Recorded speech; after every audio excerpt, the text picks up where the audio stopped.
My favorite line that I improvised is in the movie, which is like, you sleep with someone's dad once and you're an effing pariah, which is like that. I remember saying that and being like, I don't know if that's going to make the cut. And when it did, I was like, yes. I was like, that was a good one. I am excited to chat with you for this film. This feels like something that's not in your normal wheelhouse, this kind of action adventure story. What about the project really sparked your interest to want to be a part of it? Exactly what you said, that it was not in my typical wheelhouse. I really loved the script. I felt like it was such a fun ride. And I loved Ezra as a character. I just liked that she, unlike the rest of the girls who kind of step into this, like, I'm going to be a badass and save my friend. I felt like she is kind of like the audience going, what the hell happened to my vacation?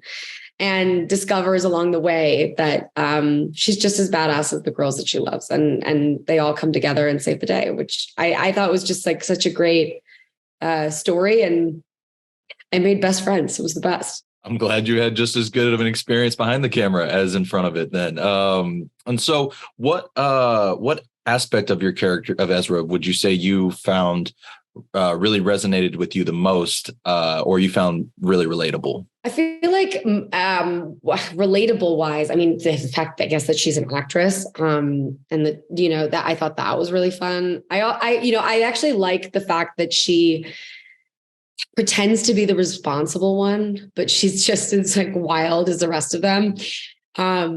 That I felt was really fun. I just felt like I knew Ezra, not that I was or related to her, that I have seen her in LA at Erewhon buying like Hailey Bieber's $17 smoothie. And I wanted to step into her shoes and be her for a bit. And this movie really made me feel cool.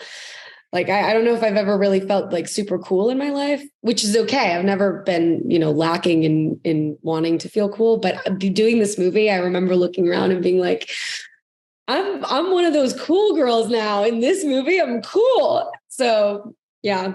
I think she gave me a lot of confidence as Isabelle. So I thank her for that. It seems like it's a role that would require a level of confidence to have to really to capture her charisma. So you nailed it. So thank you. You're welcome. So what was it then like developing your rapport with everybody in the film? I mean, this really does feel like you were all already best friends going into it. Well, we hadn't met. I'd met Sky actually in LA, like when she was a baby and I was like a baby too. We were both, child actors sort of thing. And this is slightly embarrassing, but Sasha knows about this, so I can talk about it. I used to have posters of Sasha all over my bedroom because I love fashion, and she was like one of my favorite models.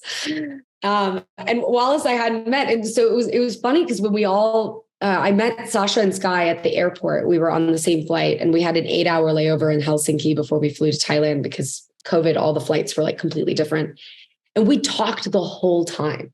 And by the time our layover ended, we had to get on the plane. I was like, I didn't sleep at all.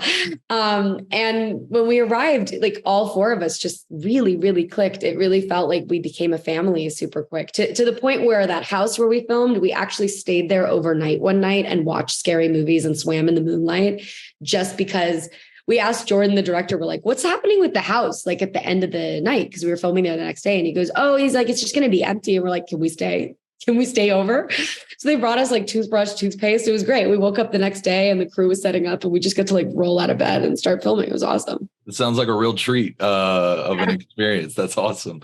It was such a cool house. You have to, Yeah, definitely. Out of curiosity, what were some of the scary movies? Did they bring out any of yours? We watched Malignant was the scary movie that we watched. And I don't know, it was funny. We thought we laughed about it a lot. Like we thought it was like scary at times, but we also like laughed about certain parts of it. And like, I don't know, I'm trying to remember. I think it was just that the twist, like sometimes in scary movies, we were talking about this, sometimes in scary movies, the twist is kind of like, oh shit. And other times you're like, really? And I think that was kind of like, we all kind of were like, okay, sure. Yeah. Great. Malignant's twist was bonkers. So no sense. So it's like you either have one or the other reaction. And ours was kind of like, okay, didn't see that coming, but But we'll roll with it. Roll with it. But yeah, no, I hear you. I was a big fan of that movie, and it's a bit campy, so it can It's a bring bit out the campy. magic. Yeah. I So think we didn't realize it was going to be a bit campy because like all the reviews were like, you just look at the like percentage. We're like, oh my God, everyone loves this. Let's do it. And then we were like, it's a little campy. I think Sasha likes more gory horror and Wallace likes more like psychological stuff. And Sky watches a lot of horror. I really actually, believe it or not, I don't watch a lot of horror, which is like hilarious considering. So I was just kind of like along for the ride, like, okay, just cruising through this. Let's do it. it's a good way to bond, though. I feel like Sheroes is honestly a great sleepover movie. And that's more my speed when I have a girls' night is like watching like Alexa Vega and Sleepover, or watching a movie like Sheroes where you're like, or Girls Trip. Like I love those kinds of movies. Well, this is going to be another fun one to have then going into the future. And one thing I loved when I was talking with Sasha yesterday was that you two would often improvise your banter with one another throughout filming. What was that like for you getting, she said you especially did a lot of the improvising. What was it like for you getting to flex your muscles a little bit? It was so fun. And I was actually surprised how much they used of my improv in the movie. And my favorite line that I improvised is in the movie, which is like, you sleep with someone's dad once and you're an effing pariah, which is like that. I remember saying that and being like, I don't know if that's going to make the cut. And when it did, I was like, yes, I was like, that was a good one. But yeah, we had a great time bantering and improving. And I think also just because our kind of like Daisy and Ryder have this special relationship. I feel like Diamond and Ezra have this special friendship, and Sasha and I really bonded. I mean, we all hung out as a group, but the last people standing drinking wine at the end of the night were Sasha and I, like every night. So I see her almost every single week. She's like become a part of my family. My family loves her. She comes over all the time. And so we really just got like a lot of freedom to play. And I think through that banter, we really were like, we have the same sense of humor. We're both a little dark and twisted. This is great. This will be fun. Well, it works perfectly for both of your characters and the dynamic then. That's awesome. What was it then like also getting to be involved with the action in the film? Because it gets pretty heavy near the end. I feel like Ezra doesn't have as much action as the other girls. Like obviously she has that big moment, but the most action I felt like I had to like prepare for was that dance sequence in the movie.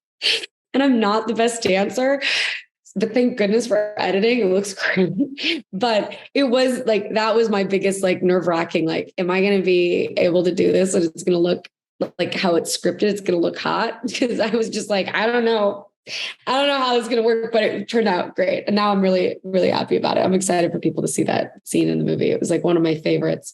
And Wallace in that moment after is just the best. Well, I'm glad then that it turned out I'm glad you liked it as much as I did. It's a fun scene.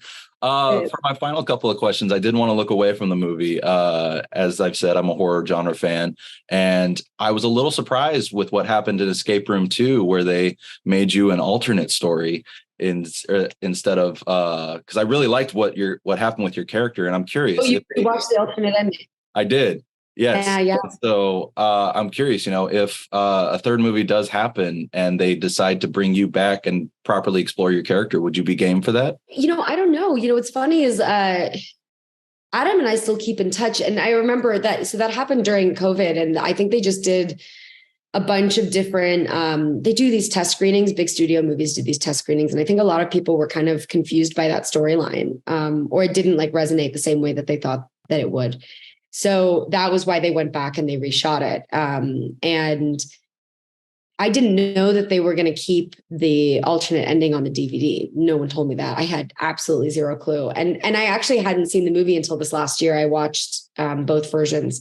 And obviously I love my version of it. I think it's great, but I also think the other version was really good too. And I'm not married to the idea. I think that if they do make a third one, they probably will keep the ending that they actually premiered, because a lot of people wouldn't have seen both. And I think it wouldn't make any sense unless they brought me back as like an entirely new character.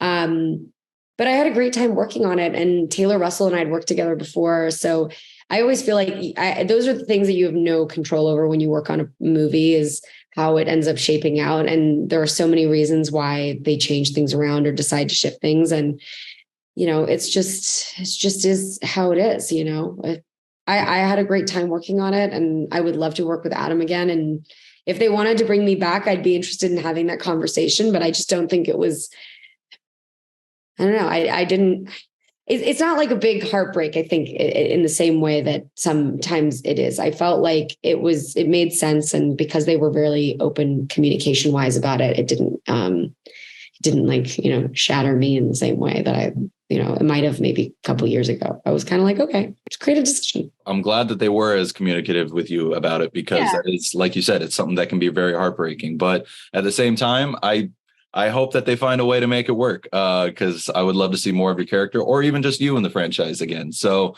I see I'm out of time, though, so I'm going to get on out of here. But thank you so much for taking the time. I greatly appreciate it.